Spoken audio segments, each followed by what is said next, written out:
तेलंगाना के रच्चाकोंडा कमिश्नरेट चिरलापल्ली में 12,000 करोड़ की ड्रग्स जब्त होने के बाद मुंबई के मीरा भयंदर पुलिस कमिश्नर ने की प्रेस कॉन्फ्रेंस। 6 सितंबर को मुंबई नारकोटिक सेल और मीरा भयंदर क्राइम ब्रांच की रच्चाकोंडा कमिश्नरेट के चिरलापल्ली में मौजूदा एक केमिकल फैक्ट्री पर की रेड, जहां से ड्रग्स बनाने के लिए इस्तेमाल होने वाला 12,000 करोड़ का रॉ मटेरियल को किया जब्त। इस सिलसिले में मीरा भयंदर क्राइम ब्रांच ने 12 अफराद को 100 ग्राम एमडी और 25 लाख रुपए कैश के साथ किया गिरफ्तार। तफसीलात के मुताबिक मुंबई नारकोटिक सेल और मीरा भयंदर क्राइम ब्रांच ने एक अपने ही आदमी को इस गैंग में शामिल करवाकर ये बड़े ड्रग रैकेट का किया पर्दाफाश। इस फैक्ट्री से महाराष्ट्र गुजरात ड्रग्स की सप्लाई की जा रही थी। सुनिए तफसीलात मीरा भयंदर पुलिस कमिश्नर निकित कौशिक की प्रेस कॉन्फ्रेंस। तेलंगाना में इतना बड़ा ड्रग रैकेट वो भी मुंबई पुलिस ने पकड़ा, इस पर आप सबका क्या कहना है? कमेंट के जरिए जरूर बताइए। ये ड्रग्स की सप्लाई और उसका मैन्युफैक्चरिंग एक बड़े पैमाने पे किया जा रहा है। ये संपूर्ण ऑपरेशन की शुरुआत 1 महीना पहले हुई, जब हमने एक विदेशी महिला क्रिमिनल को पकड़ा और उसके पास से अंदाजन 25 लाख रुपए की ड्रग्स बरामद हुई। उसके बाद से विभिन्न स्तर पे ये काम जो चालू रहता है, विभिन्न स्तरों पर चालू रहता है। अलग अलग लेयर्स रहती हैं। अलग अलग लेयर्स को हम लोग पकड़ते हुए फाइनली जो है ये ड्रग्स फैक्ट्री तक पहुंचे। ये ड्रग्स फैक्ट्री पे जब केंद्र लक्षित किया तो ये तेलंगाना राज्य मध्ये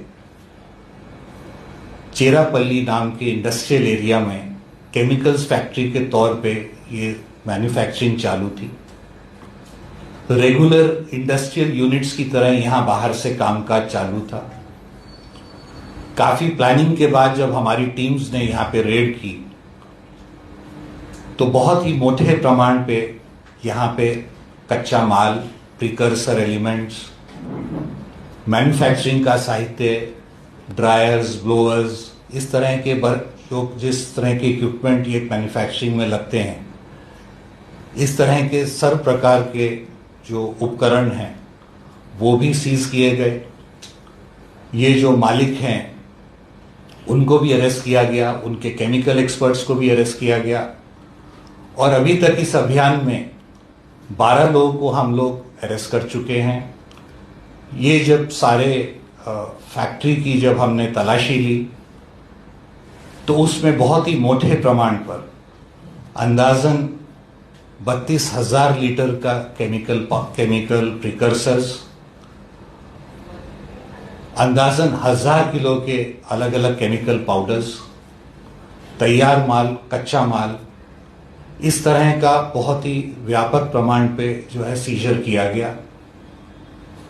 ये सब साहित्य से निर्माण होने वाली ड्रग्स की अंदाजन अंतर्राष्ट्रीय कीमत 12,000 करोड़ के आसपास अंदाजन आंकी जा रही है और इसमें अभी तक 12 लोग टोटल अरेस्ट हुए हैं, जिसमें फैक्ट्री के मालिक, केमिकल एक्सपर्ट, एक फॉरेन नेशनल और बाकी के गुनहगार हैं।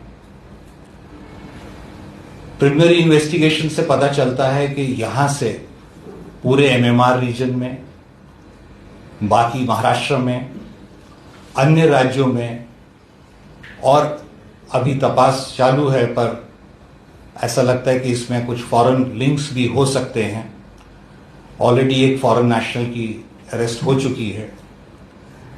ये बड़े पैमाने पे यहां से सप्लाई की जा रही थी और इसमें अभी इन्वेस्टिगेशन चालू है, परंतु हमारे को विश्वास है कि जो इस एरिया में ये जो सप्लाई ड्रग्स की हो रही थी, इससे जो है इस पे काफ़ी मदद मिलेगी इसको रोकने में और इससे जो है ये जो इस तरह के तस्कर और माफिया है, इसको भी हमने जो है काफ़ी धक्का पहुंचाया है।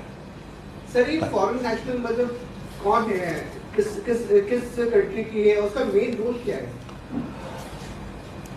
जो फॉरेन नेशनल है उनका मेन डिस्ट्रीब्यूशन में रोल है।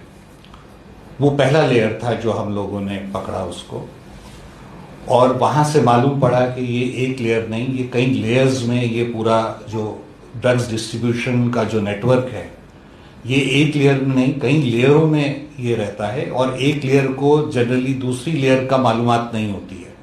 इसलिए ये काम कठिन हो जाता है आखिरी लेयर तक पहुंचने का या मैन्युफैक्चरिंग यूनिट तक पहुंचने का।